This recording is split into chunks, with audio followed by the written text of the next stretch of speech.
अब कभी नहीं छूटेंगे आपके फेवरेट टीवी शोज ZEE5 के साथ बिल्कुल फ्री। आप मेरी बात मानिए, बादशाह जलालुद्दीन से दोस्ती का हाथ बढ़ा लीजिए।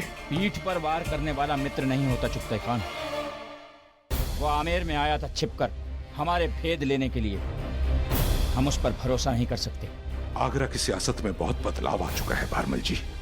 अब तो जलालुद्दीन बहराम खान की परछाई से बाहर है, इसलिए उसकी सोच भी अलग है। यथा राजा तथा प्रजा।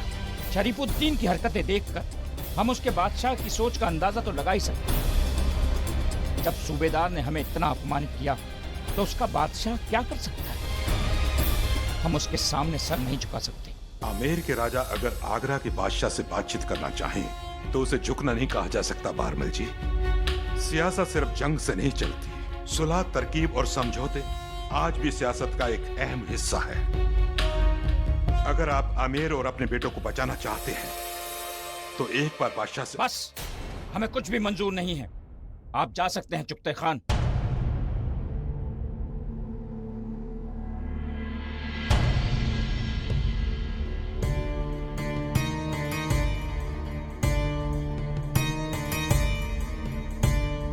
मैं आपका दोस्त हूं बारमल जी, इसलिए आपका मान सम्मान और आपके बेटों को बचाना चाहता हूं। मेरी बात पर एक बार गौर जरूर फरमाइएगा।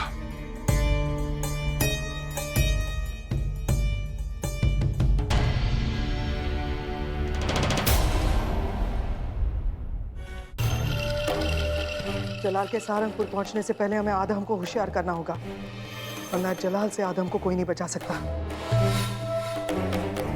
आदाब।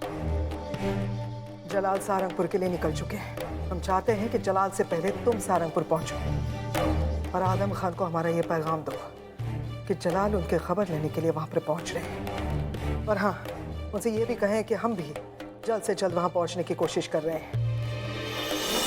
जलाल से पहले सहारनपुर नहीं पहुंचे तो याद रख। आप बेफिक्र रहिए, हमारा घोड़ा हवा से बातें करता है। शहंशाह के पहले हम आपका ये पैगाम वहां पहुंचा देंगे। अल्लाह करे ऐसा ही हो। कहीं ऐसा ना हुआ तो हवा से बातें करना तो दूर, हवा भी नहीं लगेगी कि तुम कहाँ गायब हो गए।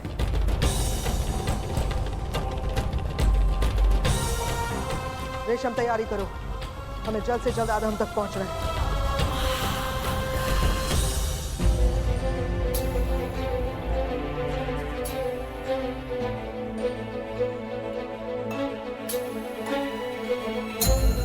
आमेर की सुरक्षा के बारे में सोच रहे हो फार्मल? नहीं, उस बेटी के बारे में सोच रहे हैं जिसने हमें जलाल का सर कलम करने के लिए कहा था। उसे आशा है कि उसके पिता टूट जाएंगे मगर कभी झुकेंगे नहीं। जिसे अब भी उम्मीद है कि आमेर मुगलों से हार का बदला लेगा और आजाद हो जाएगा। सिंहासन पर बैठने का अधिकार राजा को होता है, पिता को नहीं, क्योंकि सिंहासन पर बैठने के बाद पहला प्रश्न राज्य और प्रजा का होता है, संतान का नहीं। बात संतान की नहीं, आमेर के मान की है। अगर हमने भी जलाल से हाथ मिला लिया तो फिर हम में और सूजामल में अंतर ही क्या रहेगा? ऐसा करने के बाद आमेर भले ही अपना राजा मानता रहे, किंतु जोधा हमें पिता मानने से इनकार कर देगी। आप केवल जोधा के पिता नहीं हैं, उनके भी पिता हैं, जो शरीफुद्दीन के पड़ाव में आपकी जमानत के तौर पर अपना जीवन व्यतीत कर रहे हैं। आप अपनी प्रजा के पिता भी हैं, जो आपसे अपेक्षा करती है एक शांतिमय जीवन की। अगर आपने जलाल के सामने सर नहीं झुकाया तो आपका मान तो रह जाएगा, किंतु उन आरोपों का क्या जो आपके सर पर लगेंगे? अपने बेटों की बलि का आरोप, आमेर के कष्टों का आरोप, राजघराने की बहु बेटियों को जौहर करने पर मजबूर करने का आरोप। बस!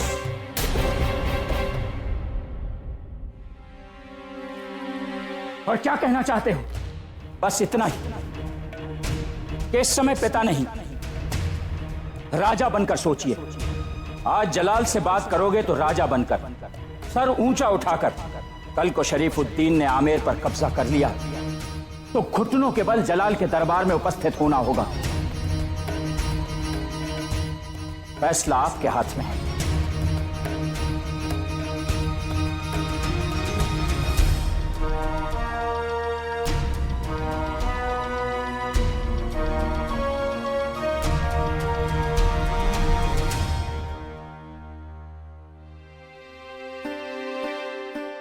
उनके चेहरे की झुर्रियां और ये सफेद बाल इनके अनुभव को दिखाते हैं, और इनका अनुभव प्रजा को सुरक्षा का आश्वासन देता है।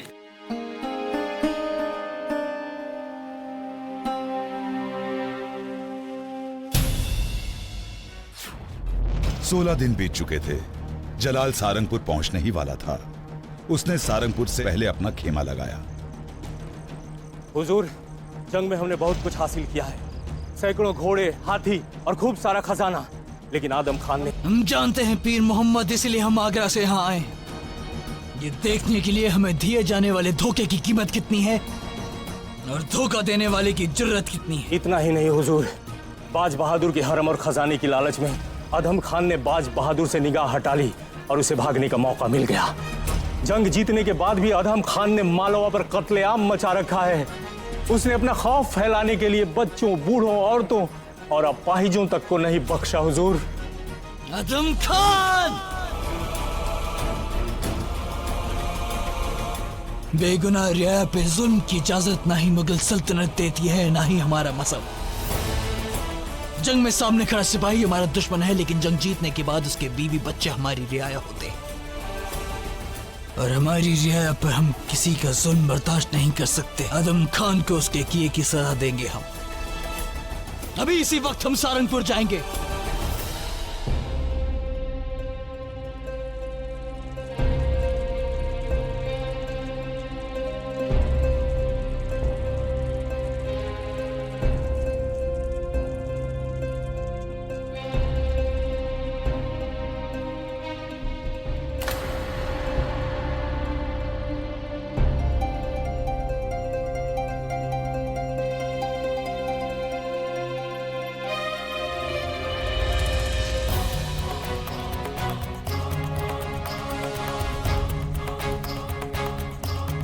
कौन है? कौन है?